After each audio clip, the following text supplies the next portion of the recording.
Donc bonjour à toutes les quatre. Donc la question a déjà été bien dégrossie par les deux présentations précédentes.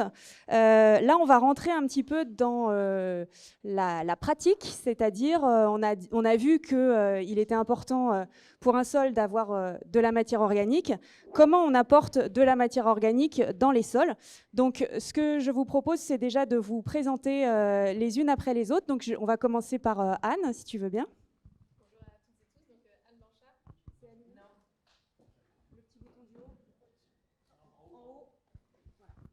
C'est mieux là.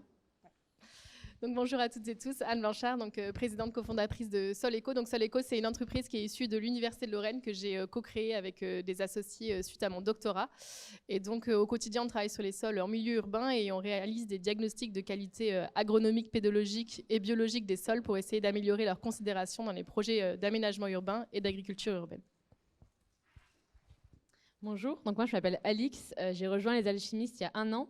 Les Alchimistes, c'est une entreprise qui fait de la collecte et du traitement de déchets alimentaires pour nourrir les sols agricoles. Et je m'occupe en particulier de la vente de compost et de l'animation du réseau.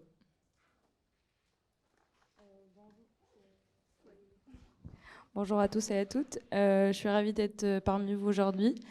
Je me présente, je suis Aïfa Ben Amran, stagiaire dans le pôle R&D chez Upcycle, dans le cadre de mon stage de fin d'études. Donc Upcycle, qui est une entreprise engagée dans l'économie circulaire et qui travaille sur le compostage local. Ouais, c'est un peu... Voilà. Donc, Upcycle compte aujourd'hui 94 sites de compostage local, répartis depuis 2019, répartis un peu sur le territoire français et un peu à l'international, comme au Portugal, en Italie et en Belgique. Donc, la mission principale, c'est d'engager ou de rendre ses clients engagés dans la valorisation de leurs biodéchets et de réconcilier l'économie avec l'écologie. Est-ce que tu peux passer? Merci. Donc, les solutions de compostage local se présentent sous 3 catégories de produits. Donc, une solution pour trier, une solution pour collecter les biodéchets et surtout une solution pour composter. Et donc, on a un compostage local qui se présente sous 2 catégories de produits, un compostage mécanique et un compostage électromécanique, avec des capacités d'apport journalières qui varient de 30 à 140 kg de biodéchets par jour. Et donc, le concept du compostage local ou du fonctionnement de la machine, il est facile et efficace. Donc, il faut juste savoir mettre la bonne recette en biodéchets en broyat de bois. La matière, elle est aérée et mélangée manuellement ou grâce à un moteur. Il y aura une montée de température sous l'action des bactéries thermophiles. Et au bout de 15 jours, on obtient un pré-compost hygiénisé qui doit être maturé pendant une période de 8 à 10 semaines pour avoir un compost de qualité qui peut être normé selon la norme NF 04 051 et voilà, et c'est ce qui constitue d'ailleurs l'objectif de mon travail chez Upcycle, c'est de savoir où se situe et d'évaluer la qualité des composts issus des composteurs électromécaniques par rapport à d'autres composts disponibles dans le marché. Et voilà. Oui. Alors, je suis Virginie Drouet de Est Ensemble. Collectivité, voilà, comme ça résume bien les choses. Un des 12 établissements publics territoriaux du Grand Paris. Donc on est à l'est de Paris, 9 villes. C'est juste pour vous donner une idée, après quand je vais présenter nos dispositifs de compostage, de la typologie de notre territoire. 40 km², 435 000 habitants, donc extrêmement dense, avec 85% d'habitat collectif, donc pas facile de mettre du compostage partagé dans dans ces conditions, et pourtant on y arrive plutôt bien. Et pour vous donner une idée, on a 207 000 tonnes de déchets qui sont donc incinérés, ont été incinérés en 2022. Quand on estime qu'on a un tiers de nos déchets qui sont composés de déchets alimentaires, voilà, ça vous laisse imaginer tout ce qu'on pourrait composter. Voilà, là c'est rapidement pour vous présenter le compostage chez Est Ensemble. On est 3 maîtres composteurs à temps plein, ce qui est plutôt rare dans une collectivité. Et on est aidé par ailleurs par des associations sur le territoire. Et on a 4 à 5 maîtres composteurs qui nous aident en plus, dont ceux de Sens de l'Humus qui sont présents aujourd'hui. On travaille à la fois sur le compostage individuel, mais on exige que les gens suivent une formation de 1h30, 2 heures avant qu'on leur donne leur matériel, puisque nous, le but principal, c'est que ce soit de la qualité et pas de massifier le compostage juste pour dire on a distribué des composteurs. On estime à 430 le nombre de sites partagés. On a 385 sites qui sont identifiés, dont 50 sites de quartier. Mais on estime qu'il y a à peu près 10% de sites qu'on ne connaît pas encore sur le territoire. C'est soit on n'a pas donné le matériel, c'est des gens qui compostent en andin, en tas, ou qui ont acheté leur propre matériel. Et on cherche à les identifier pour nous pouvoir les accompagner. On accompagne pendant 1 an chaque site partagé gratuitement. Et on revient les voir 1 fois par an pour s'assurer que tout se passe bien. On forme tout ça gratuitement, à la fois donc individuel et les référents de sites partagés. On exige 2 personnes formées sur chaque site. Et on crée à peu près, en rythme de croisière, 60 nouveaux sites partagés par an. Voilà, c'est nos objectifs en tout cas. Alors maintenant qu'on a fait... tu voulais reprendre la parole, Alix ? Peut-être que je peux un peu détailler ce qu'on fait chez les alchimistes. Allez, je te remets les... Yes, parfait. Du coup, ça, on l'a un peu évoqué, mais donc le tonnage de biodéchets a changé avant. Enfin, en fait, la réglementation change avec la loi AGEC. Donc, depuis 2016, donc, ceux qui étaient obligés de trier les biodéchets à la source, c'est ceux qui en produisaient plus de 10 tonnes. Donc, globalement, ça concernait surtout tous les acteurs de l'industrie agroalimentaire, la GMS et une partie des restaurateurs. Depuis cette année, janvier de cette année, maintenant, c'est les producteurs de 5 tonnes qui sont concernés. Donc ça concerne globalement tous les acteurs de la restauration, encore toute la GMS. Et à partir du coup de janvier 2024, tous les particuliers sont concernés. Donc les collectivités se doivent d'équiper chacun de leurs citoyens avec une solution de tri à la source. Et donc du coup, c'est dans ce contexte qu'on a tous du coup des solutions à échelle différentes. Donc évidemment que l'idéal, c'est des composteurs partagés en local ou des composteurs individuels. Malheureusement, pour beaucoup de professionnels et pour par exemple, typiquement dans ces quartiers en ville où on a assez peu d'espace et où les citoyens sont peut-être moins enclins à faire le compostage eux-mêmes, nous, on a déployé une solution de compostage un peu semi-industriel. Donc on peut passer à la slide suivante, où l'objectif, du coup, c'est de collecter les déchets alimentaires en bac ou en benne à ordures ménagères. On est dans 13 agglomérations en France, donc le but, c'est vraiment d'agir dans les aires urbaines denses, là où le composteur en propre est moins facile. Donc on va récupérer les déchets alimentaires. Déjà, il va y avoir un prix qui va être dépendant du tri réalisé à la source. Donc en fonction de la qualité de tri, on ne va pas avoir le même tri pour encourager les clients à bien trier à la source. Ensuite, on va avoir quand même un surtri à la main pour garantir un compost de qualité. Donc, on va enlever les cartes de cantine qui peuvent rester, les bouts de plastique, etc. Ensuite, on va mélanger avec du broyat de bois, à peu près avec un demi de broyat de bois. Et ensuite, on va laisser maturer dans des baies où on va le but, c'est vraiment que le process soit bien optimisé pour qu'il y ait une vraie oxygénation qui se fasse et qu'il n'y ait pas de méthane qui soit dégagé. Et donc ça va être des retournements réguliers. Donc toutes les semaines à peu près, on va changer de baie. Donc c'est des grands andins pour arriver en gros au bout de 8 à 10 semaines avec un compost qui est prêt. Après, le compost en général qu'on va ensacher, on va même attendre qu'il ait entre 6 mois et 1 an pour qu'il soit vraiment sec et complètement stable. Et ensuite, dans les débouchés de notre compost, on va en vendre une partie aux agriculteurs maraîchers, une partie en agriculture urbaine. Ça, pour nous, c'est un peu la meilleure cible parce que c'est au plus local par rapport aux gisements et à nos plateformes qui sont en général en périphérie des villes. Et ensuite, une toute petite partie en retail, notamment chez Bricorama, Leroy Merlin, Biocop, etc. Voilà.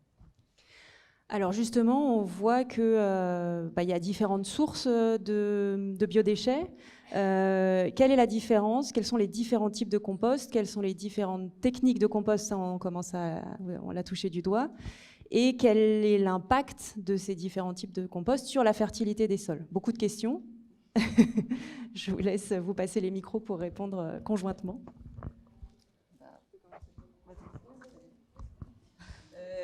Nous, c'est du compostage, donc on n'est pas sur du fumier industriel, c'est ce qu'on appelle la PG-Prox, prévention et gestion de proximité des biodéchets, mis en place par le réseau Compost Citoyen.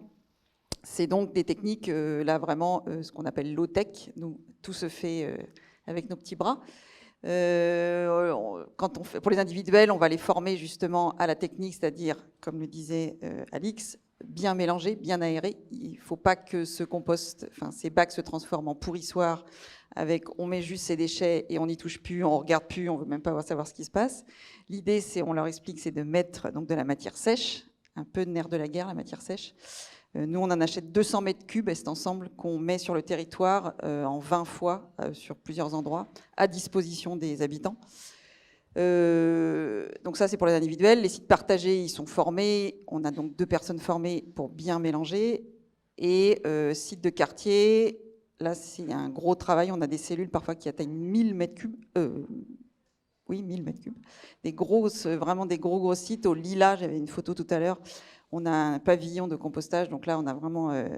c'est du travail assez important. On y va à la fourche. Nous, dans ce qu'on met dans le compost, nous, sur le territoire d'Est Ensemble, on a pris le parti pris de dire qu'on peut tout mettre dans un compost. C'est-à-dire que, alors on oublie les exceptions agrumes, qui sont des légendes urbaines. On peut bien sûr mettre de l'agrume dans le compost, oignons, ail. Et nous, on va jusqu'à dire, vous pouvez mettre la viande, vous pouvez mettre le poisson, vous pouvez mettre les arêtes, vous pouvez mettre les noyaux. On peut tout mettre dans un compost. Simplement, il faut s'en occuper. Il faut l'aérer, il faut régulièrement aller s'occuper de son compost. Mais on a aussi décidé, on a pris ce parti pris pour, dans la perspective du 1er janvier, où nous, on va avoir aussi la solution de collecte. On va être aussi collecté puisqu'on est dans un milieu urbain très dense. Ça va partir en méthanisation. Là, on peut tout mettre. Mais pour ne pas créer de confusion, on a dit on pourra mettre la même chose dans le compost et dans la méthanisation. Simplement, chaque site partagé décide de mettre ce qu'il veut dans son compost. Moi-même, j'habite dans Paris, j'ai un compost partagé. J'ai dit pas de viande, pas de poisson, parce que c'est une toute petite copropriété. Voilà. On ne sait jamais si ça sentait mauvais, mais fondamentalement, on peut tout mettre dans un compost. Donc là, je voulais juste répondre à ta question par rapport à la source, les différentes sources de matière qu'on peut composter. Donc on part toujours des déchets organiques. Et on a 3 types de déchets organiques ou de 3 origines. On a les déchets organiques d'origine industrielle, comme les effluents industriels, des industries agroalimentaires ou autres. On a les déchets d'origine urbaine. Et on peut trouver les boues d'épuration ou les déchets alimentaires et les déchets verts. Donc on a vraiment un très large choix de matières à composter. Et c'est surtout la qualité des composts, elle varie vraiment d'une source à une autre.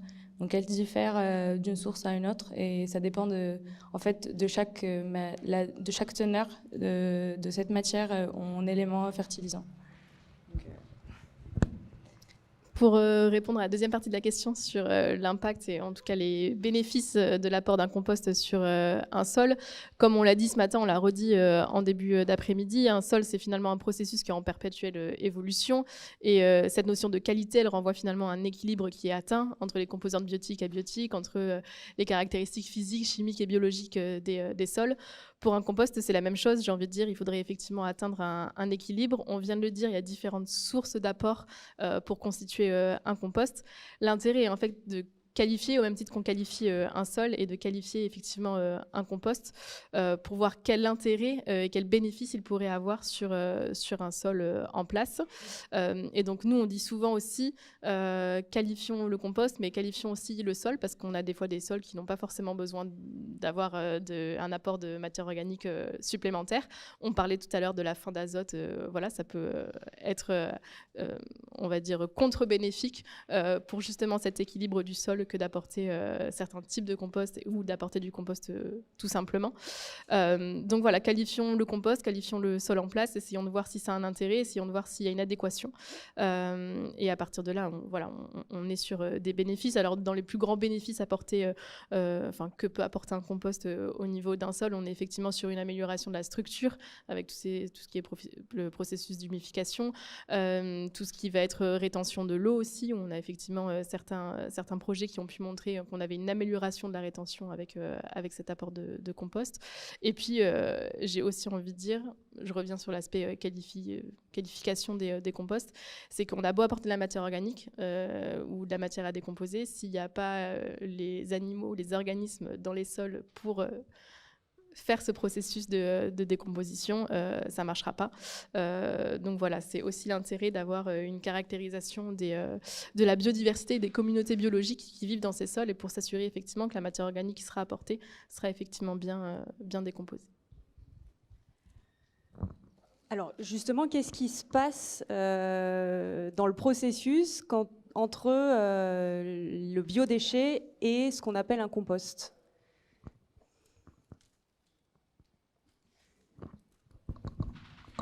Le compost, je vais vous donner une petite définition du compost qui va tout expliquer.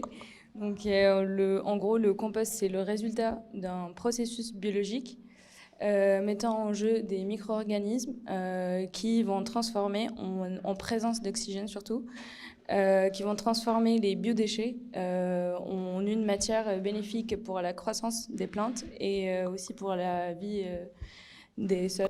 Et donc ce produit, il est hygiénisé, stabilisé et qui est semblable à un terreau et qui est riche en composés humiques et minéraux.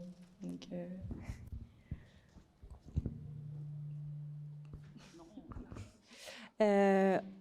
vous parliez de matière carbonée aussi nécessaire pour faire un compost. Donc tu disais que la matière carbonée, vous la faisiez venir. Nous, on achète du broyat des élagueurs, donc du territoire, donc c'est local. On conseille aux habitants de stocker les feuilles mortes à l'automne. Après, les feuilles mortes, ça fait un peu, ça tasse un peu. L'avantage du broyat, c'est que ça aère aussi le compost. Ça permet de bien aérer, de le structurer. Et puis, on a aussi des expérimentations. Alors nous, elles ne sont pas faites sur notre territoire, à Plaine Commune, un autre territoire, un autre établissement public territorial. Ils ont testé la cagette, le broyat de cagette.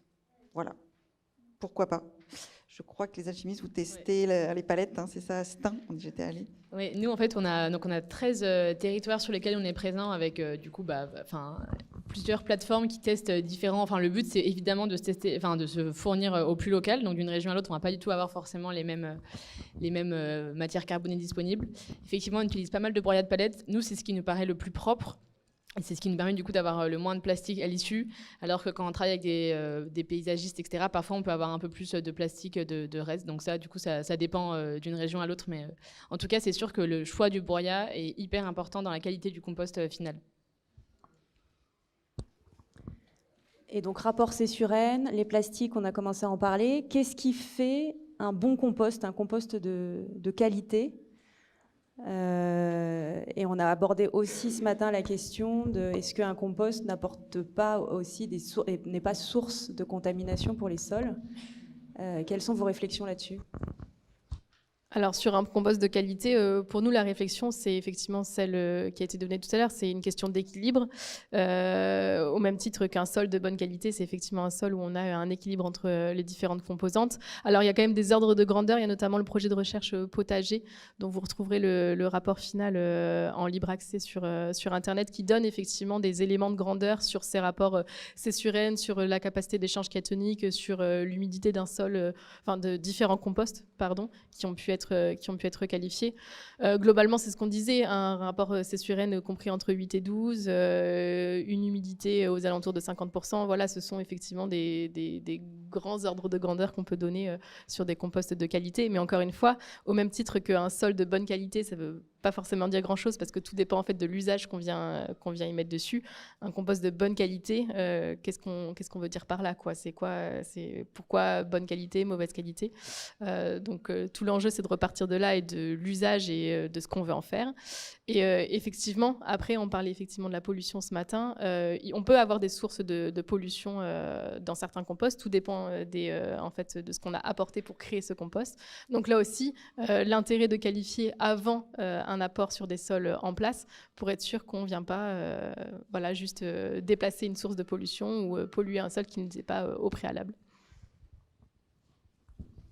On peut aussi définir un mauvais compost. Donc on peut voir plutôt l'innocuité homme-environnement. Et donc on a 3 paramètres aussi à voir dans un compost, dans la qualité d'un compost, qui est les inertes et les indésirables, comme les plastiques, les verres, les métaux et tout. On a aussi pas mal parlé ce matin les ETM et les CTO. Éléments traces métalliques. Oui, éléments traces métalliques et composés traces organiques. Mais ça, on en trouve beaucoup plus. Ça pose beaucoup de problèmes, surtout pour les composts des bouts d'épuration et des composts de déchets verts. Et le 3e paramètre qui est les critères sanitaires ou les agents pathogènes qui sont aussi qui reflètent aussi l'évaluation de l'hygiénisation du compost et de voir si on a bien hygiénisé notre compost ou pas, qu'il est sain ou pas pour la santé de l'homme. Et donc ces différents critères, ils sont encadrés par des normes. Donc nous, les normes dont on parlait tout à l'heure, c'est la norme NFU 4451, qui pour l'instant est vue comme assez laxiste, assez facile à atteindre. Et donc il y a un nouveau label, donc le label ASCA, qui est en train d'être mis en place, dont on va peut-être parler, justement, qui est un peu plus exigeant. Sur la question du bio, c'est une question qui nous est aussi souvent posée. Il y a des seuils qui sont un peu plus exigeants, et notamment aussi sur ce qu'on a le droit de mettre comme biodéchets, par exemple tout ce qui est issu d'élevage industriel de poules, c'est avec des seuils de nombre de têtes, etc. C'est assez niche. Ça, du coup, c'est pas considéré comme utilisable en agriculture biologique. Et la norme NFU 4451 évolue petit à petit vers une nouvelle réglementation qui s'appellera socle commun avec plusieurs seuils. Et du coup, on espère, sera peut-être un peu plus exigeante et donc nous permettra qu'il y ait aussi moins de peur de la part du monde agricole, etc., sur les composts qui sont parfois pas aussi qualitatifs qu'on aimerait. Je voulais revenir sur les composts. Alors, quand on travaille avec des citoyens, comment on les sensibilise à ne pas mettre de métal, ne pas mettre... comment on fait ? En fait, on est plus réactif que proactif parce qu'on a énormément de demandes. Donc, ce sont des gens qui sont déjà convaincus. On s'adresse à des gens... les gens qui veulent composter, nous, sur le territoire d'Est Ensemble, c'est des gens qui sont très motivés. Donc, on n'a pratiquement pas de plastique ou sur nos sites. Les sites de quartier, on pourrait penser que les apports se font en continu. Ils sont sur permanence. Donc, les gens ne viennent qu'une fois par semaine. Et là, donc, c'est l'occasion de surveiller ce qui est mis dans le compost. C'est contraignant pour certains. Mais en fait, il y a aussi cette dimension sociale, c'est-à-dire on vient le samedi de 11h30 à 12h30, on fait son marché, on amène son compost, et puis on discute avec le bénévole qui est là. Voilà, il y a vraiment cette dimension sociale aussi dans le compost. Pas trop de rapport avec le retour au sol, mais voilà, il y a vraiment cette dimension. On a vraiment très très peu d'indésirables, nous, dans les composts. Alors, on a ces petites étiquettes, là, fruits et légumes, qui sont toujours là, les élastiques. franchement, c'est anecdotique voilà, par rapport à ce qu'on pourrait trouver, si on avait des composts qui étaient ouverts en permanence. Et donc sur l'hygiénisation, est-ce que vous pouvez nous en dire un petit peu plus, comment ça se passe et comment on arrive à un compost mature et normé qu'on peut commercialiser du coup, c'est ça? C'est une montée en température. Alors, l'hygiénisation, c'est la montée en température à 70 degrés. Et donc, c'est une fois qu'on a atteint ce seuil-là qu'on estime que tous les éléments pathogènes, donc, ce dont on parlait tout à l'heure au niveau sanitaire, donc les Escherichia coli, etc., qui peuvent avoir des risques importants pour l'humain, on estime qu'ils sont complètement éliminés et que même sous réoxygénation, etc., il n'y a pas de chance qu'ils se redéveloppent. Et donc, à partir de ce moment-là, le compost est hygiénisé. Ensuite, il va baisser en température. Et une fois qu'il est complètement refroidi, là, on estime qu'il n'y a plus de ces éléments pathogènes qui peuvent être nuisibles. Juste pour nous, on va être réaliste et complètement honnête sur les sites. Sur les petits sites, les individuels, on n'atteindra jamais un 70 degrés. Ils atteignent gentiment 40 degrés, c'est déjà super. Et sur les sites de quartier, là, on peut atteindre du 70-80 degrés. Après, nous, on estime qu'un compost, il est jeune à 6 mois et on dit aux gens qu'il est mature à 9 mois, à 12 mois. Quand on fait du compost de proximité, voilà, on est obligé d'attendre tout ce temps-là pour qu'il soit mûr.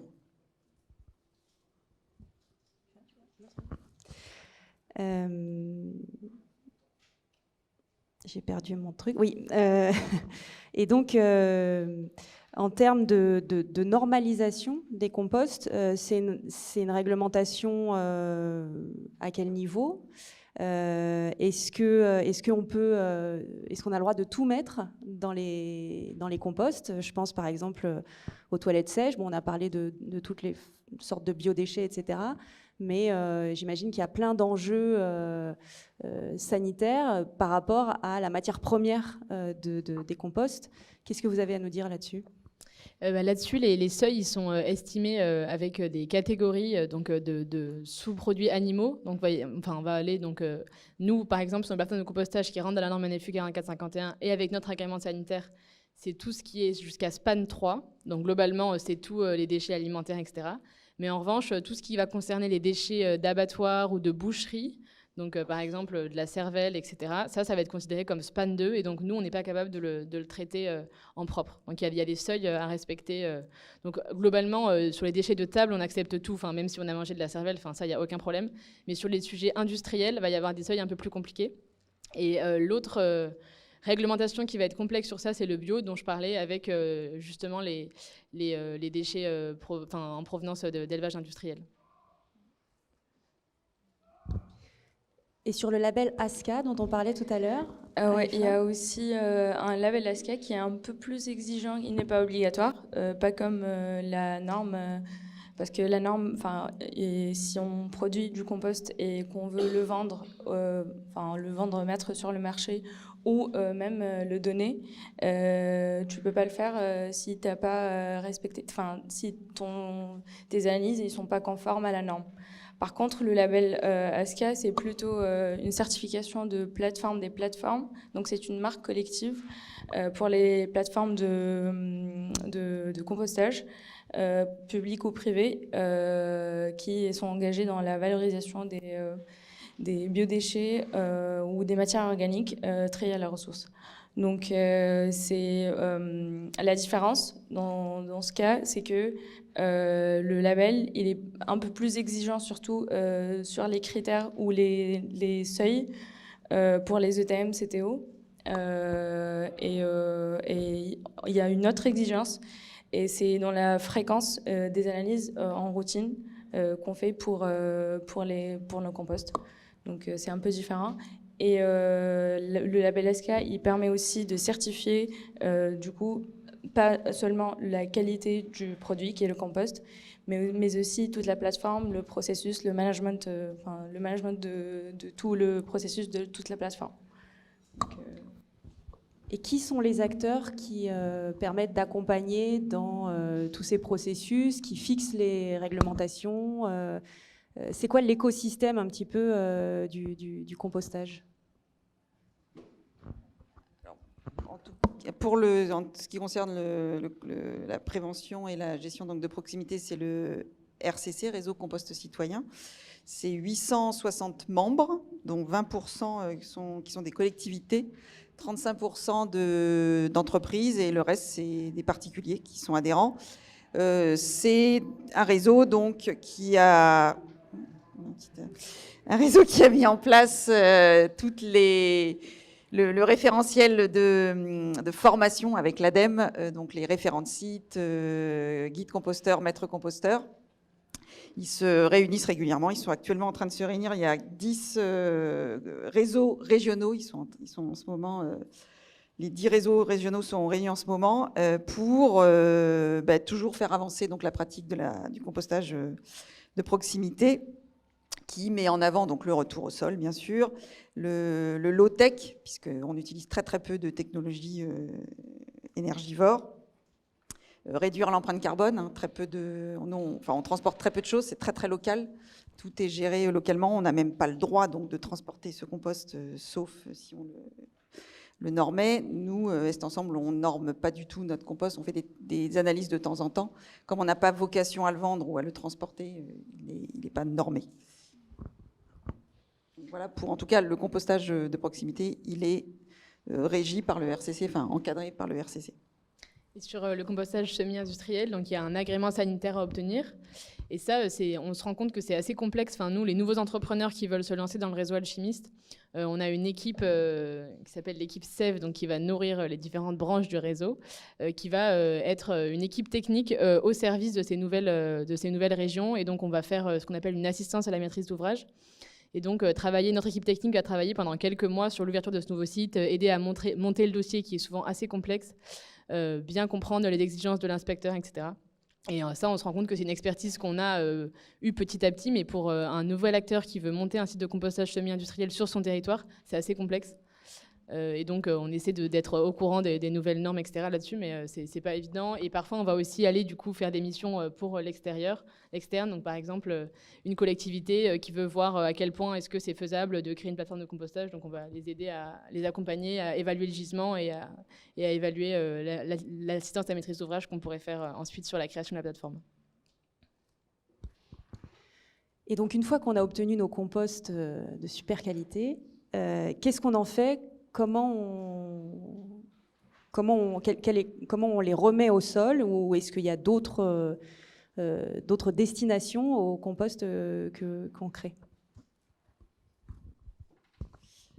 Alors, Est Ensemble, donc je l'ai dit, tout est réutilisé localement. Les particuliers l'utilisent dans leur jardin. Les sites partagés, donc on a les pieds d'immeubles. On s'assure qu'il va y avoir un exutoire quand on installe un site de compostage, c'est-à-dire qu'une copropriété qui n'aurait que du béton, il y aura peu d'exutoires, donc on va hésiter à installer. Après, donc, tout est utilisé sur place. La production n'est pas assez importante pour qu'il y ait de surplus. Nous, sur le territoire d'Est Ensemble, on n'a pas trop de compost. Jardin partagé, ils vont l'utiliser dans leur jardin. Et puis, les sites de quartier, ils redonnent aux participants. Un site de quartier peut y avoir jusqu'à 150 personnes qui participent. Donc, je peux vous dire que le compost, il disparaît vite. Et puis, c'est distribué aux jardins partagés avoisinants. Il y a même eu une fois du vol de compost. Ça existe. Du vol de compost, le site de quartier était très surpris un lundi matin, a découvert que le compost avait disparu. Après, il y a des expérimentations. Yann en a parlé tout à l'heure au Lab 3S, avec du compost qui a été utilisé. Alors, en l'occurrence, ce n'était pas le nôtre, mais on a, à Bondy, toujours, la ville de Bondy fait des tests sur les massifs floraux de la ville. Ils prennent le peu de surplus de compost d'un quartier, ils le mettent sur des massifs. Donc on est super content que la ville utilise le compost produit par les habitants. Et ils vont faire des thèses de un massif avec compost et un massif sans compost. Donc il va y avoir des études de fait à Bondy, on est super contents. On a le jardin du cœur de Montreuil, c'est les restos du cœur, c'est un 3000 m², c'est un jardin d'insertion. Ils font du jardinage en hors sol, ils ont recréé des sols pour le coup avec du compost qu'ils produisent eux-mêmes. Donc c'est sur 3000 m², ils produisent 3 tonnes de fruits et légumes par an. Voilà, donc ça c'est un bel exemple d'usage du compost fabriqué sur le territoire. Puis on a la cité maraîchère aussi à Romainville. Pour ceux qui connaissent peut-être, c'est une tour de verre. Donc c'est une serre. Ils ont un site de compostage. Ils utilisent aussi donc ce compost pour leur production. Nous, concernant notre compost, j'en avais parlé tout à l'heure, mais donc l'immense partie, donc 97%, va vers des maraîchers en ceinture urbaine, enfin dans les ceintures maraîchères là où ça existe.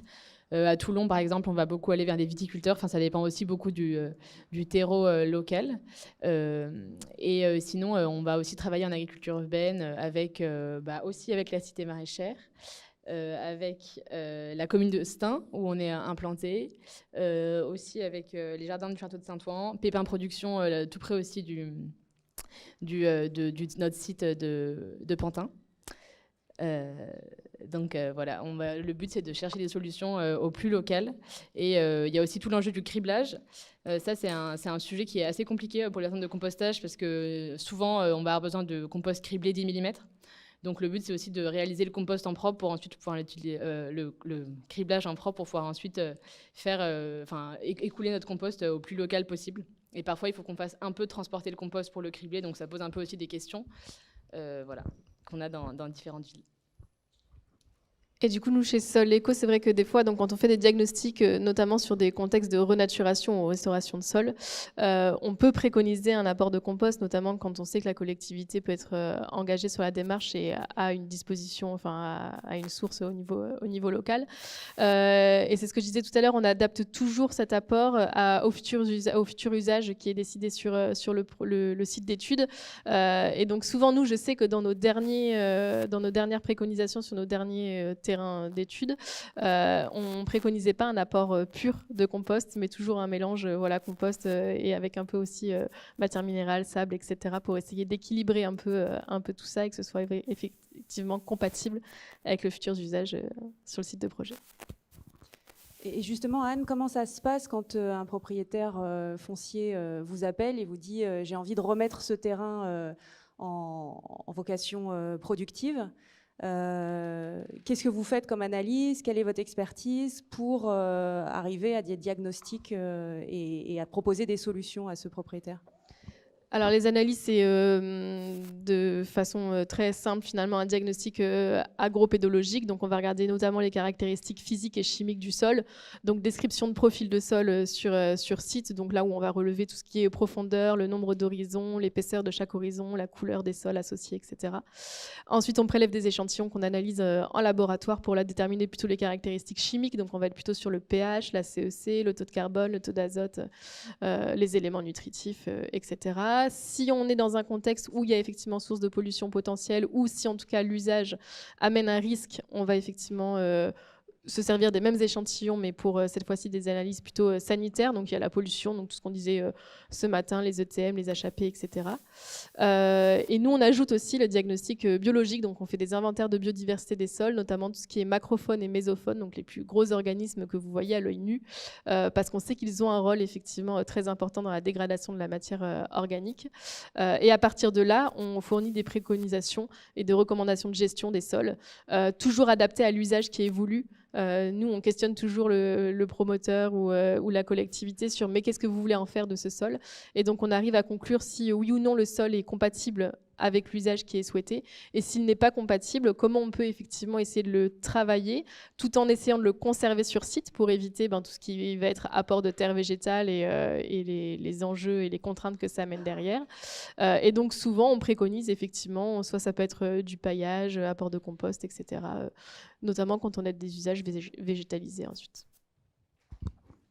Et alors, je continue avec ma mise en situation. Là, la loi AGEC, on va devoir l'appliquer au 1er janvier prochain, obligatoire pour tout le monde. Qu'est-ce que une collectivité qui n'a rien commencé à faire, par où il faut commencer, et qu'est-ce qu'on préconise, plutôt du compostage de quartier, plutôt du compostage semi-industriel, dans quel cas on va préconiser telle ou telle solution?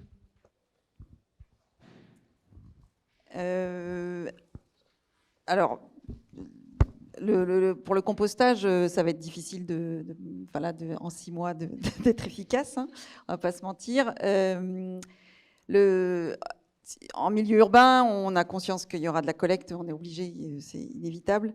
Le compostage de quartier a l'avantage à cette dimension sociale qui est très intéressante. C'est juste des montages qui sont peut-être un tout petit peu plus compliqués que quand on s'occupe juste des particuliers. Les sites partagés dans les copropriétés, c'est pas très compliqué.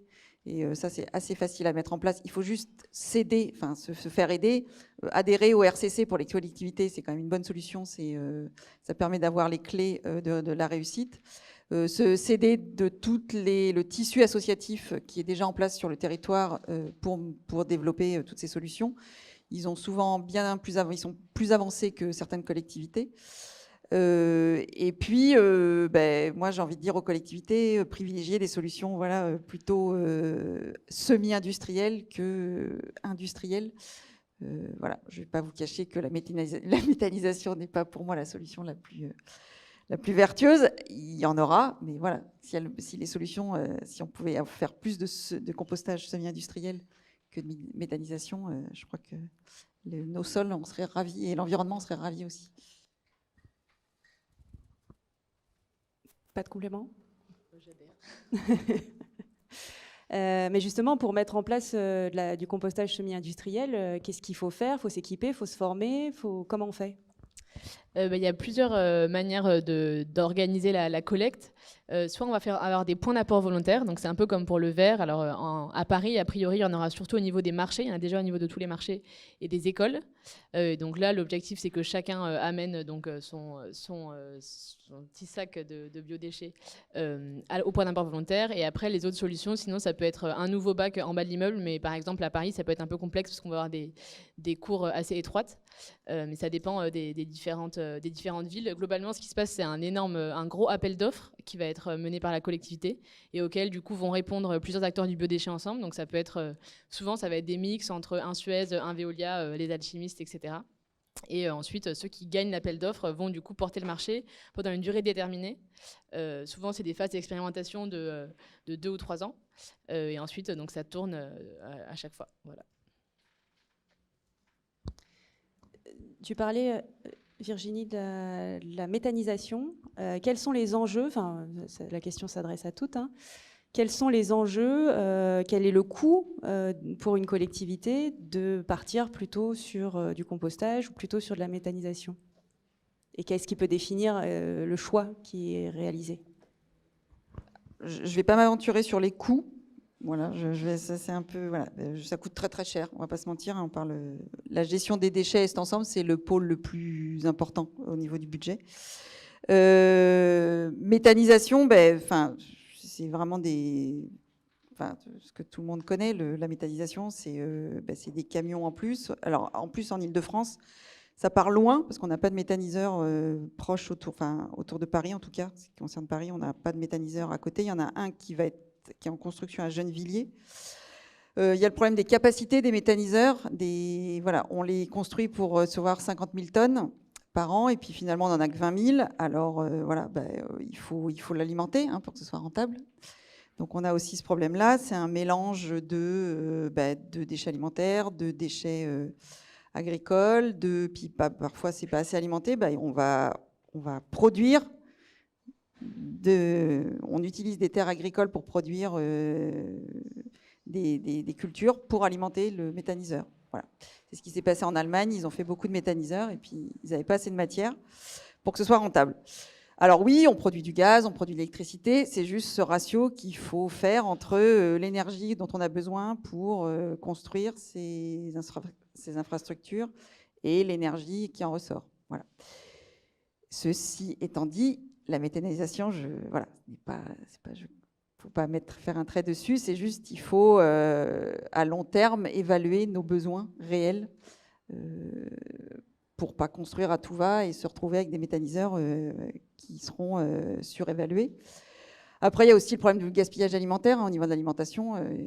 C'est énorme. Enfin, moi, j'ai eu la chance je dis la chance parce que je suis allée dans un déconditionneur de Veolia. Je ne sais pas s'il y a des gens de Veolia à Villeneuve-Saint-Georges. Les restes, enfin les déchets alimentaires entre guillemets des grandes surfaces, c'est juste impressionnant, quoi. Tout est emballé en plus. Donc voilà. Allez faire un tour, on peut visiter. Hein. Villeneuve-Saint-Georges, ça se visite. C'est très, très impressionnant et ça part après en méthanisation. Voilà. Donc, gaspillage alimentaire est aussi un gros sujet qui va avec le compostage. Un complément là-dessus, une autre manière de voir et de regarder qu'est-ce qui doit être composté, qu'est-ce qui doit être méthanisé, ça peut aussi être le pouvoir méthanogène. En fait, tous les biodéchets n'ont pas le même pouvoir méthanogène, et notamment ce qui va être très bien partir en méthanisation, c'est tout ce qui va être les huiles, les corps gras, etc. Donc tout ce qui sort des industries agroalimentaires. Et ça, nous, on ne sait pas les composter, donc ça nous arrange très bien qu'ils partent en fait, il n'y a pas d'autre manière de les valoriser, quoi. En revanche, les déchets alimentaires, c'est pas un très gros pouvoir méthanogène. Il y a plein d'eau, il n'y a pas assez de sucre, pas assez de gras. Donc, du coup, notre vision chez les alchimistes, c'est de se dire que c'est des solutions complémentaires, mais que la méthanisation va être peut-être plus adaptée à des déchets avec des forts pouvoirs méthanogènes. Donc, il va aussi aller avec les restes agricoles, des tourteaux, etc., qui peuvent rester, donc on ne sait pas trop comment valoriser ailleurs. Mais qu'en revanche, si on veut nourrir les sols agricoles, on a besoin des restes alimentaires pour en faire du compost. Après, là non plus, je ne vais pas m'aventurer sur l'analyse du digestat de méthanisation, mais les études sont assez faibles, elles sont faibles, il n'y en a pas beaucoup d'analyses sur ce digestat de méthaniseur. Voilà, quelle est sa qualité pour les sols, c'est assez flou. Voilà. Et je reviens sur cette visite que j'ai faite chez Veolia, ce déconditionneur. J'ai le sentiment qu'il y a beaucoup de plastique quand même dans ce digestat. Voilà. C'est des microparticules. On n'a jamais réussi à obtenir un pourcentage de plastique qui reste dans ce digestat à la fin et qui est donc épandu sur les sols. Voilà, le compost, alors c'est à une toute petite échelle, mais évidemment, on n'a pas assez de compost pour alimenter toutes les terres agricoles de France. Mais voilà, en tout cas, localement, la qualité du compost est quand même meilleure en tout point. Enfin, au niveau des polluants, on n'a pas tous ces plastiques, quoi. Oui, pour compléter, c'est vrai qu'au niveau de la qualité du digestat suite méthanisation, il y a quand même quelques articles scientifiques qui commencent à sortir avec des expérimentations qui ont été menées. Et notamment, je crois que c'est les collègues de Dijon qui ont sorti une étude sur l'impact des digestats suite méthanisation sur la qualité biologique de certains sols. Donc voilà, ça peut être intéressant aussi à les regarder. Avec la généralisation du traitement des biodéchets, comment on fait pour passer à l'échelle et quels sont les retours des agriculteurs qui utilisent les composts? Est-ce qu'il y a une demande forte? Est-ce qu'il y a une demande d'une certaine qualité de compost? De quoi ils ont besoin? Il y a pas mal d'études là-dessus sur l'évolution du marché des amendements et des fertilisants. Déjà, quand même, les prévisions montrent qu'a priori, il y aura moins d'élevage dans les années à venir. Or, 97% des amendements qu'on utilise aujourd'hui, c'est issu de fumier, etc. Donc, en fait, on a quand même besoin d'apporter un complément. Et aussi, avec l'augmentation du prix des engrais, on va chercher de plus en plus des fertilisants naturels. Alors après, attention, le compost n'est pas un engrais, c'est vraiment important d'avoir ça en tête. Là où le digestat va être considéré comme un engrais, le compost est d'abord un amendement. Mais comme les nutriments qui sont présents dans le compost vont être petit à petit dégradés et disponibles pour les plantes, mais ça va se faire sur un temps beaucoup plus long qu'un engrais qui va être un sucre rapide, qui va être beaucoup plus immédiat comme effet. Et donc nous, ce qu'on se rend compte, c'est que voilà, il y a aussi besoin d'une éducation à faire avec les agriculteurs qui connaissent pas forcément le compost de déchets alimentaires par rapport à du compost de déchets verts. C'est un produit un peu nouveau, avec des valeurs notamment fertilisantes plus importantes que le compost de déchets verts. Et donc là, il y a toute une éducation à faire qui va se faire sur un temps long. Et ça ne va pas être du jour au lendemain, on va remplacer tous les engrais par du compost. Donc voilà, c'est des temps longs, des partenariats qui se font sur la confiance. Et après, nous, ce qu'on fait un peu en complément, on va faire aussi des tests, notamment on travaille avec l'école du Breuil sur des petites parcelles pour comparer notre compost avec du compost de déchets verts et avec du terreau, avec plusieurs types de compost pour comprendre quelle est la dynamique de notre compost et sur quoi est-ce qu'il y a des vrais avantages et sur quoi est-ce qu'on peut s'améliorer. Globalement, il y a plusieurs types de compost et ils sont quand même assez complémentaires. Par exemple, du compost de déchets verts va avoir une valeur amendante plus importante, là où du compost de déchets alimentaires va avoir une valeur fertilisante plus importante. Mais donc tout va dépendre du type de culture qu'on veut planter et du type de sol initial, dont on a déjà parlé. Alors avant de passer la parole au public, je voulais vous poser une dernière question. Qu'est-ce que vous souhaiteriez dans votre activité du quotidien pour améliorer et aller encore plus loin dans l'amélioration de vos activités et rejoignons le sujet du jour pour ramener de la fertilité dans les sols. Alors je vais commencer, comme ça vous laisse le temps de réfléchir un tout petit peu. Pour parler de la FOP, donc l'Association française d'agriculture urbaine professionnelle, on est en train de créer un partenariat avec Réseau Compost Citoyen pour, à l'échelle locale, utiliser les biodéchets créés par les citadins, qui soient valorisés dans les sites d'agriculture urbaine et que ensuite les citadins puissent bénéficier des productions agricoles de ces sites d'agriculture urbaine. Et comme ça, on boucle la boucle en ultra proximité. Donc, c'est quelque chose qui est en cours et que voilà, on est en train de réaliser. Donc, c'est un de mes souhaits pour la suite. Bon, après, ça va être un peu rêvé, mais que les politiques s'engagent un peu plus sur ce sujet qui est alors moi Est Ensemble, la politique est engagée pour le compostage, mais que les collectivités pensent plus à long terme les bienfaits du compostage et pas se dire allez hop là je fais la collecte avec des camions et terminé et mon problème est réglé, je paye et c'est terminé. Pensez au lien social qui est créé aussi avec le compostage. Les maîtres composteurs qui se forment actuellement, eh bien, venez dans les collectivités. Nous, on a recruté, on est 3, on n'était plus que 2. On a très peu de candidatures, mais venez, vous verrez, c'est super. Donc, il y a plein de gens qui se forment et on ne sait pas où ils sont. Voilà, on ne sait pas où ils sont. Voilà, donc en gros.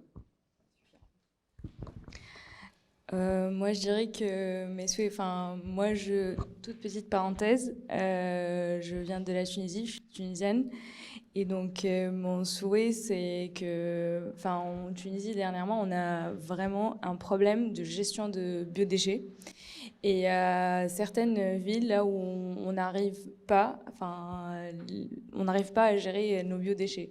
Donc, je souhaite qu'on pense à ces solutions, parce qu'on est vraiment loin d'être, de penser à ça, de penser au compostage ou au compostage semi-industriel. Et donc, je souhaite que les politiques, ça change un peu et qu'on arrive à faire ça. Donc, nous, chez les alchimistes, on a vraiment, on pense que le compostage, la fertilité des sols, ça va aussi beaucoup passer par la sensibilisation sur le sujet des sols, qui est un sujet que personne connaît. Et donc nous, voilà, il y a un vrai sujet de plaidoyer. On a écrit un livre là-dessus, on avait fait une petite tribune dans la Libération en décembre. Notre objectif, c'est vraiment de sensibiliser le maximum des personnes qui travaillent avec nous sur ce sujet.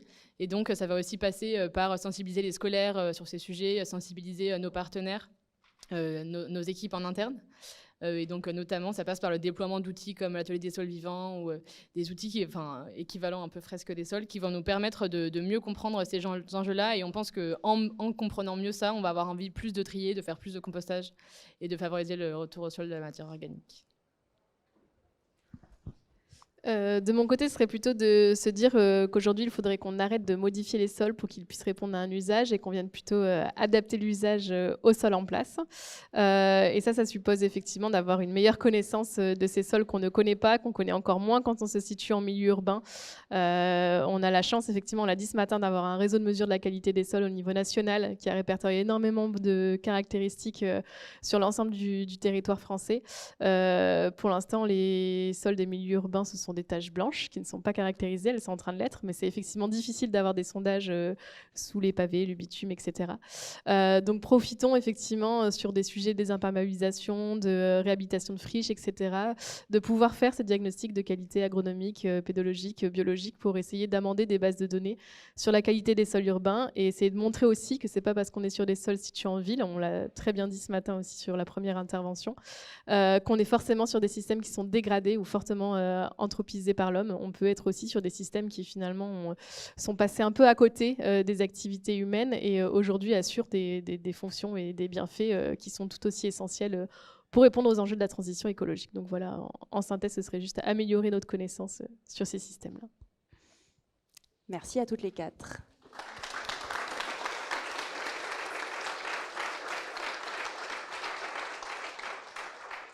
On va prendre quelques questions.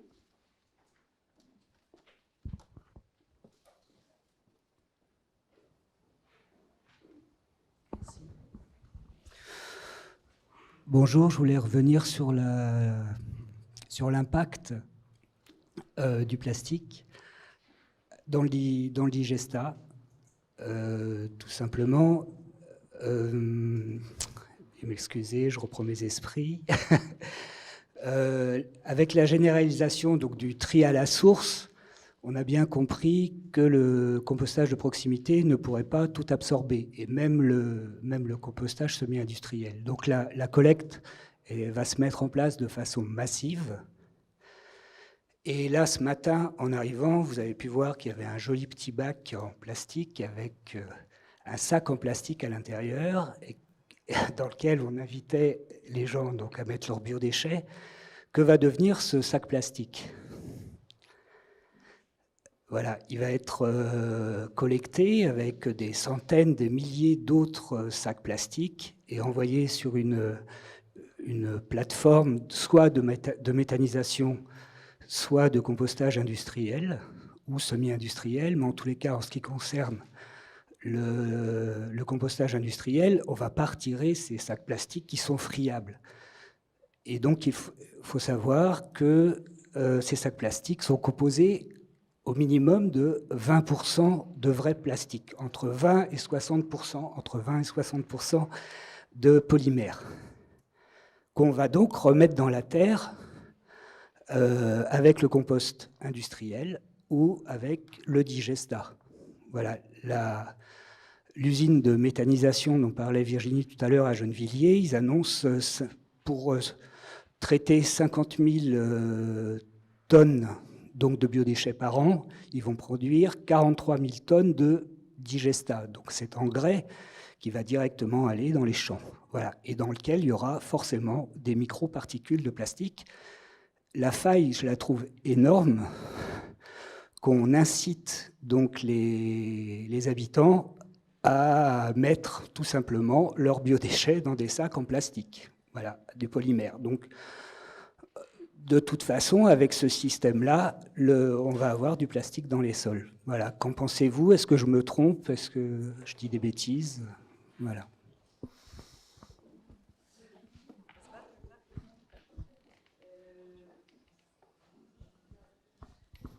J'ai pas beaucoup d'éléments. Simplement, l'ANSES, donc c'était en novembre 2022, décembre 2022, avait émis un avis défavorable sur ces sacs effectivement compostables.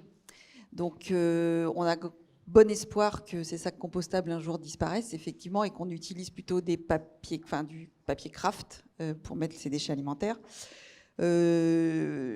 Après, c'est un amalgame d'informations que j'ai, mais je sais que le SICTOM, donc qui gère les déchets, aime bien ces petits. Alors, c'est pas le SICTOM qui va les gérer, mais ou c'est Suez ou Veolia qui les.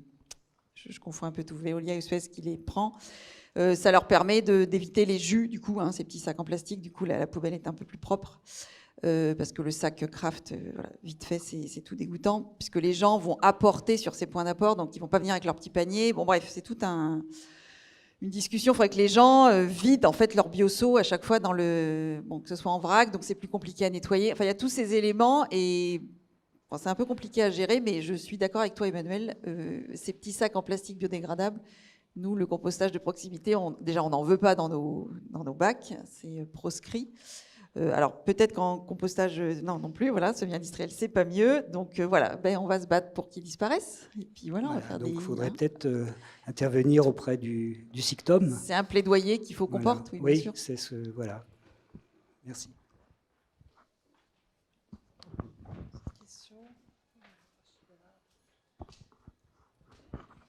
Bonjour. Pour faire le lien avec ce matin, vous disiez notamment dans l'étude potager qu'en fait les composts, ils sont impactés quand même en métaux.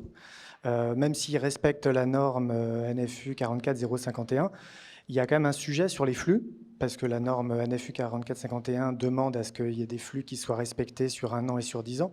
Donc les agriculteurs, ça, ils maîtrisent bien. Mais en urbain, on voit clairement qu'il y a une surutilisation des composts sur les terres. Et cette surutilisation de compost, elle conduit clairement, les études le montrent, à une recontamination des sols. Donc ça reboucle avec le sujet de ce matin. Et ça, ce sujet-là, j'ai l'impression qu'il n'est pas vraiment mis en balance avec la fertilité. Donc, est-ce qu'il y a des réflexions qui sont engagées sur le fait de cette utilisation raisonnée du compost à l'échelle d'une parcelle pour qu'on rentre dans le bon bénéfice, fertilisation, gestion des biodéchets, mais aussi maîtrise de cet impact de métaux. Et clairement, nous, les études qu'on a réalisées montrent qu'on a des quantités de métaux très importantes et que par rapport aux recommandations de l'ADEME en termes de flux, dans les jardins partagés, ils sont 3, 4, 5 fois au-dessus de ce qui est recommandé. Donc je voulais savoir si c'était des réflexions que vous avez. Merci. Alors au niveau des réflexions, je ne sais pas. Tout ce que je peux dire, alors c'est que oui, effectivement, on parlait de contamination. Alors c'est pas le cas pour tous les composts, mais effectivement, plusieurs études montrent qu'on a quand même un impact sur ces apports, notamment en milieu urbain. La question, elle est là. Elle vient en fait tout simplement de la sensibilisation initiale, quoi. Et l'inverse est vrai aussi. On qualifie souvent les sols en milieu urbain comme des sols pollués et dégradés, et les composts comme un apport miraculeux qui va nous faire revenir de l'activité microbiologique dans nos sols et une fertilité extraordinaire. C'est ce qu'on disait tout à l'heure. Je pense que tout l'enjeu, c'est de caractériser, c'est de qualifier. Et la qualification, elle passe à la fois par ces aspects, ces caractéristiques de fertilité, mais aussi et surtout, notamment quand on est sur des enjeux de production de biomasse à vocation alimentaire, sur effectivement ces caractéristiques sanitaires de ce qu'on peut retrouver dans ces composts qu'on apporte, quoi. Après, au niveau des réflexions, ça, je ne sais pas si dans les collectivités, vous avez des réflexions sur ces sujets-là. Non, il faudrait sûrement. Mais après, on ne parle pas, nous, de surproduction. On reste vraiment sur du local. Ça va être son jardin. Enfin, les gens, c'est leur jardin personnel. Jardin partagé, malheureusement, on a très peu de surface. Enfin, le foncier, voilà, en Seine-Saint-Denis, c'est dramatique. On n'a pas beaucoup de surface. Donc, on parle vraiment de petites surfaces. Après, voilà, si on utilisait ce compost à des échelles un peu plus grandes, oui, sans doute qu'il faudrait qu'on ait cette réflexion. Après, la pollution, elle est là. Alors, entre avoir un sol nu, sans rien, et mettre du compost qui va protéger le sol et qui peut-être, oui, apporte quelques polluants, je ne sais pas, quelle est la balance. J'ai pas le sentiment sur le territoire d'Est Ensemble qu'on met trop de compost sur les terres, enfin dans les jardins. On n'a pas eu cette réflexion. Mais on n'analyse pas tout le temps, hein, on fait quelques analyses. Nous, le compost, il est plutôt de bonne qualité pour le moment, les quelques rares analyses qu'on fait. Mais effectivement, à l'avenir, c'est une réflexion qu'on doit avoir pour améliorer les choses. Mais il y a aussi, pour compléter, une notion de traçabilité. Je pense que c'est ça aussi, au même titre qu'aujourd'hui, la terre végétale, quand on en apporte, on a beau demander les bordereaux d'analyse, etc. Oui, ils l'ont fait, mais en fait, on n'arrive jamais à se les procurer et personne n'a l'information parce qu'on n'arrive pas à savoir justement d'où vient cette terre végétale. Je pense qu'au niveau du compost, on est soumis sur certains projets à cette même problématique. On n'a aucune traçabilité du compost et on ne sait pas finalement d'où il vient, si des analyses ont été réalisées ou non. Donc, réaliser 2 fois les mêmes analyses, ça coûte de l'argent, etc. Donc, Est-ce qu'il y a d'autres questions ? Oui, bonjour. J'avais une question pour les alchimistes, pour Alix. Là, dernièrement, il y a eu un appel pour les entrepreneuses de la part des alchimistes. Et sur les candidatures, c'est marqué, en gros, il faut avoir un projet dans une zone qui concerne à peu près 200 000 habitants. Est-ce que c'est une volonté de déploiement des alchimistes de se mettre que sur les zones là où il y a plus de gisements, ou est-ce que vous considérez qu'en gros, le modèle que vous déployez, il n'est pas forcément idéal pour les zones où il n'y a pas cette densité d'habitants? Alors, c'est pas exactement mon sujet, mais je peux quand même répondre avec les éléments que j'ai. En fait, le modèle des alchimistes, effectivement, ce que je disais, il est complémentaire au compostage in situ, au compostage partagé. On imagine que dans des régions quand même, dans des zones moins denses, il y aurait a priori moins de compostage, enfin moins de collecte. Nous, on fait de la collecte soit en camion, soit en vélo. ou à cheval à Stein. Bon, ça, c'est un peu anecdotique. Mais et donc, du coup, effectivement, ça a pas on ne voit pas l'intérêt de déplacer des déchets d'un endroit à un autre sur une zone beaucoup plus étalée. En revanche, ce que je disais tout à l'heure, on va faire des études, des accompagnements de collectivités, notamment pour surtout encourager le compostage chez les agriculteurs dans les zones où on n'a pas envie que chacun, où c'est trop compliqué que chacun ait son composteur chez soi pour les professionnels. Par exemple, on va du coup se rapprocher du réseau agriculteurs-composteurs de France, qui eux vont permettre du coup de faciliter la collecte et le traitement chez les agriculteurs qui compostent déjà par exemple des déchets verts.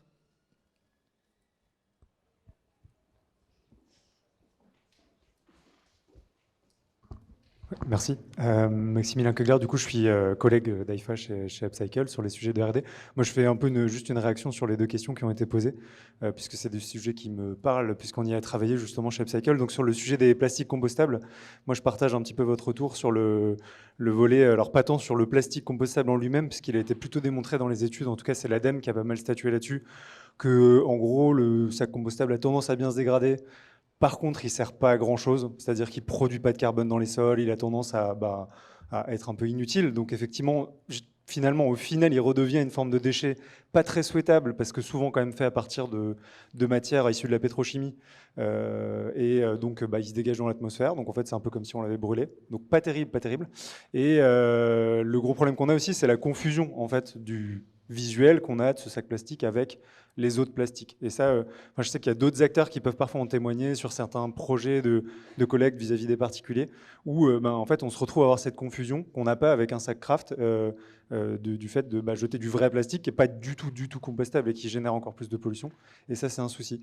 Et effectivement, sur la méthanisation, tous les acteurs, comme j'ai entendu parler en méthanisation de ce sujet de plastique compostable, disent que ces plastiques ne sont pas spécialement méthanisables. Donc, ça leur pose des soucis dans leurs installations, mécaniques, etc. Donc, en fait, on a pas mal de soucis là-dessus. C'était juste pour rebondir. Et il y avait une autre question alors, j'ai moins compris les sources et les références sur le sujet des pollutions aux métaux lourds dans les sols liées à l'utilisation excessive de compost. Pour moi, historiquement, c'est quelque chose qui se fait, qui a été beaucoup étudié sur les grandes cultures, et notamment sur tous les composts issus de boues d'épuration ou déchets verts, des trucs où on est sur des grosses échelles. Et c'est vrai qu'en tout cas, le retour d'expérience, tout le travail du mémoire d'AIFA, il porte sur ses qualités, innocuité pour l'environnement et l'homme. Et en fait, nous, ce qu'on constate, c'est que quand on relocalise quand même pas mal la valorisation des déchets alimentaires, on obtient des composts qui sont de très bonne qualité sur ces paramètres-là. C'est-à-dire qu'on n'a rien en termes de métaux lourds, en termes de plastique. On est sur un truc...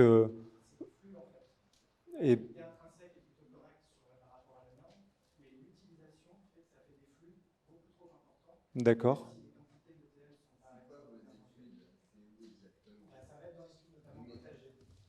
Ok. Non, mais moi, je suis curieux d'avoir des références là-dessus. En vrai, c'était juste plus une réaction vis-à-vis du fait que...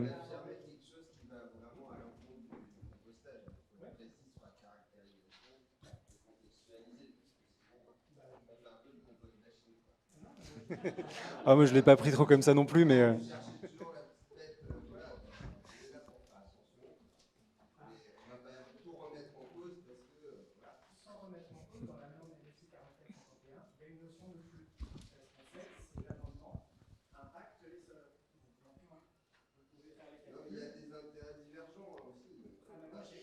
On vous laissera discuter de ça par ailleurs. Je crois qu'il y avait une question dans le chat.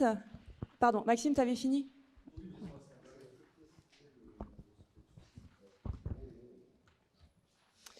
Oui, j'ai une question de Paul Lallemand qui demande en fait si le fait d'ajouter des produits carnés, ça ne rend pas le compost trop riche, et si les normes de compostage sont les mêmes pour des composts où il y a eu des produits carnés et où c'est 100% du végétal.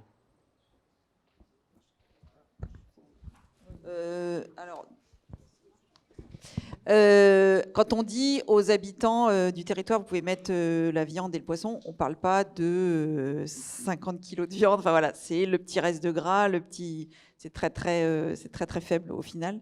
C'est l'arête de poisson, c'est voilà les petites. Donc vraiment, c'est anecdotique. Et après, je n'ai pas l'information sur les conséquences. Moi, ce que je peux juste dire, c'est que, c'est ce que je disais par rapport aux différences entre amendement et engrais. Donc en fait, pour être considéré comme un amendement et être rentré dans la norme NFU 4451, Il faut avoir en gros que l'azote, phosphore et potassium soient inférieurs à 3% et que leur somme soit inférieure à 7%. Donc sur nos composts, sur notre compost de déchets alimentaires où il y a quand même pas mal de viande, etc., on est largement en dessous. Ah pardon. Désolée. Oui, donc non, ce que je disais, c'est que du coup, même, par rapport, on ne devient pas du tout un engrais, même si on a plus d'azote que du compost de déchets verts. Je compléterais même par dire que en fait, c'est à partir du moment où on fait bien sa recette de compostage, pour que le compostage se passe, ça ne peut pas arriver en fait. C'est-à-dire que si on rajoute assez de structurants et de matière organique, voilà. Mais si on faisait mal son compost avec de la viande et des poissons, on a entre 5 et 9% d'azote en général dans des composés des déchets qui vont être de type poisson et viande. Là où sur du fruits et légumes, on est à 1-2% grand max, 3% en moyenne sur du déchet alimentaire très classique. Bah, effectivement, si on fait mal son compostage, c'est pour ça qu'on l'a rappelé, faut s'occuper de son compost pardon, quand on le fait, et s'en occuper, ça veut dire aussi faire une bonne recette. Donc, on partage tout à fait le retour que tu faisais.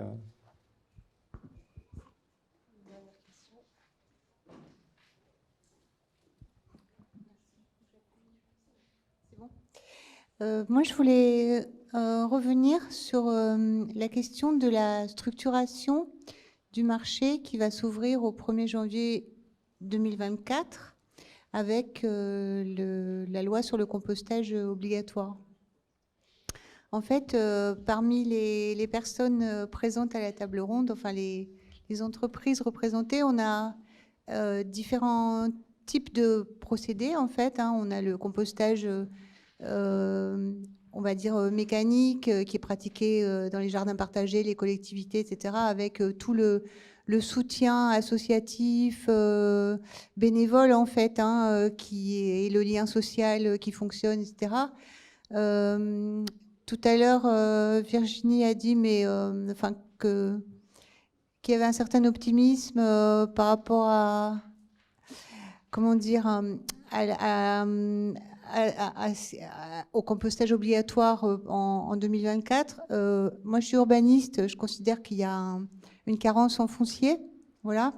Donc ça, c'est c'est le premier type de compostage. À l'autre extrémité de la chaîne, il y a le compostage tel que le pratiquent les alchimistes, c'est-à-dire à l'état industriel avec voilà, tous les process, les questions de taille critique, etc., qui font que ça va être rentable à partir d'un certain seuil, etc., de distance, de quantité, etc. Et puis entre les deux, il y a le compostage électromécanique tel qu'il a été initié par Upcycle, avec des volumes qui vont de, enfin je ne connais pas par cœur, mais on va dire 250 à 700 litres, un truc comme ça, enfin je le dis au hasard, et qui pourrait permettre en fait de développer un maillage à l'échelle de quartier, de ville, avec peut-être le souci, en fait c'est ma question, du suivi technique en fait, c'est-à-dire est-ce que on peut laisser en autogestion ce type d'équipement? Des composteurs de quartier, c'est ça vous voulez dire, le gérer? Oui, mais électromécanique.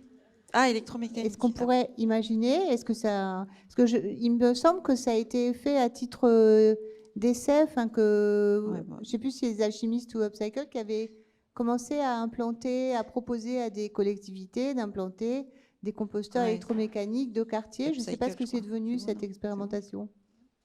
En tout cas, dès qu'on laisse ouvert vous voyez le tri déjà des emballages, comment ça se passe. Voilà, c'est n'importe quoi. Donc là, vous imaginez les déchets alimentaires, c'est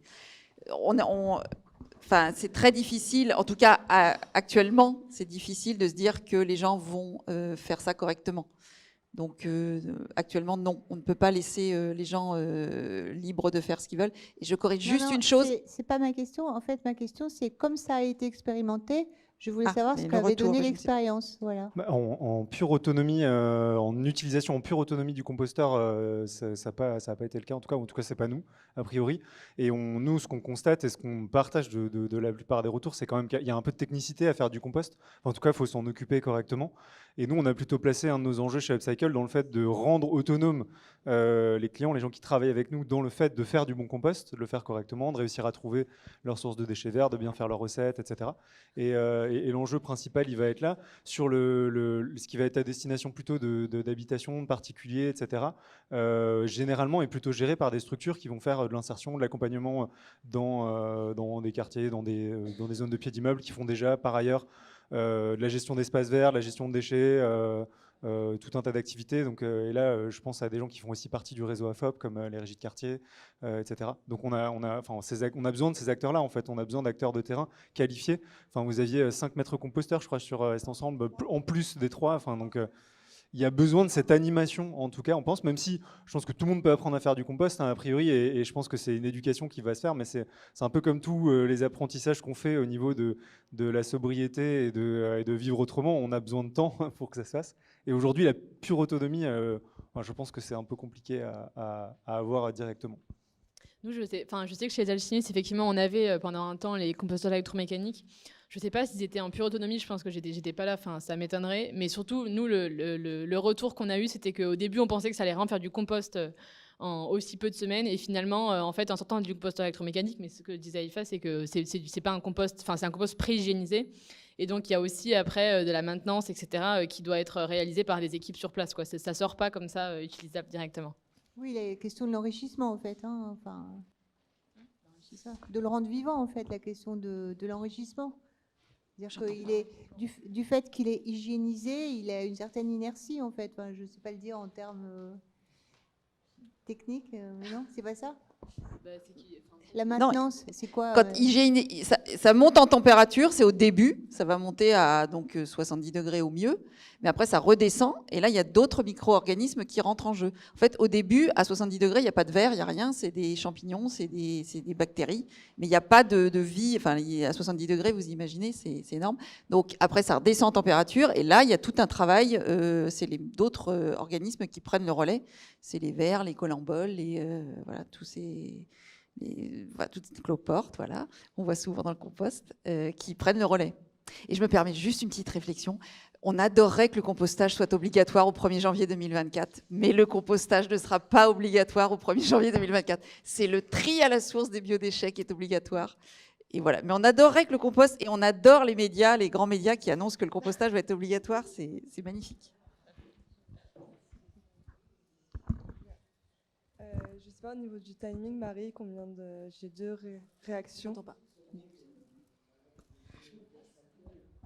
Je ne suis pas du tout sûr que certes, ces sacs dits compostables, biodégradables, disparaissent complètement. Donc, que ce soit dans la soupe organique qui est produite pour faire du compost ou que ce soit dans le digestat, on ne les voit plus. Mais vous me dites que ça brûle, j'en doute beaucoup. Ça se dissout, ça fait des microparticules de plastique, tout simplement, comme ce qui se passe dans l'océan. Donc, on sait que les plantes adorent le plastique, ces microparticules de plastique. À Catane, en Italie, ils ont trouvé des carottes et des pommes avec beaucoup de plastique, quoi. Voilà, comme les poissons, on sait qu'on bouffe des poissons en plastique. Ici, donc ça me semble vraiment très important, et on ne peut pas, de façon aussi légère à mon avis, ce sont des sacs biodégradables, il y a quand même 20 ou 30%, c'est l'ADEME qui le dit elle-même dans la fiche numéro 8 qu'on peut trouver sur le réseau Compost Citoyen. Il y a 20 ou 30% de vrais polymères. Qu'est-ce qu'ils deviennent, ces polymères, quoi. Voilà, c'est tout. Ça m'étonnerait qu'ils disparaissent. Je crois qu'il y avait une dernière question. Tu veux répondre ? Je suis complètement d'accord. C'est vrai, quand je dis que ça brûle, c'est peut-être un peu résumé, et vous avez raison de corriger. Surtout que ça a été mené sur certains types de sacs biodégradables très spécifiques, avec certains types de matières. Enfin, je ne saurais même plus les citer exactement. Et cette question que vous posez justement derrière, qui va être celle de l'écotoxicité, c'est un sujet qui est effectivement extrêmement mal évalué. Même sur les vrais plastiques et sur la plupart. On parlait de la liste REACH tout à l'heure, là, qui regarde les polluants dans le sol, qui existe aussi sur plein d'autres types de matières. On s'est intéressé à cette question pour savoir si on pouvait mettre des plastiques compostables dans nos composteurs mécaniques et électromécaniques. Et ce qu'on a trouvé en questionnant même des chercheurs qui travaillent sur ces questions-là, c'est qu'en fait, généralement, on ne sait pas très bien, dans pas mal de cas, ce qui est mis dans les liants, dans les colorants qu'on utilise pour ces plastiques, et on ne sait pas évaluer correctement l'impact écosystémique de ces choses-là. Et on a essayé de monter des tests, c'était un mémoire qu'on avait fait au cours de l'année 2021 sur ce sujet-là, pour essayer d'avoir des tests sur des daphnies en eau douce, pour voir l'interaction qu'il pouvait y avoir entre une matière plastique et ces organismes-là. Et c'est très difficile de dégager des choses concrètes là-dessus. Et effectivement, le principe de précaution voudrait presque finalement qu'on essaye d'éviter ce genre de choses-là, d'autant que les industriels communiquent très mal sur ce qui est mis dans ces matières. Donc c'est un enjeu, je suis tout à fait d'accord avec ce que vous dites, quoi. Donc, pour rattraper un peu la légèreté de mon propos. J'avais une dernière question. On a beaucoup parlé de compostage, au final, ici.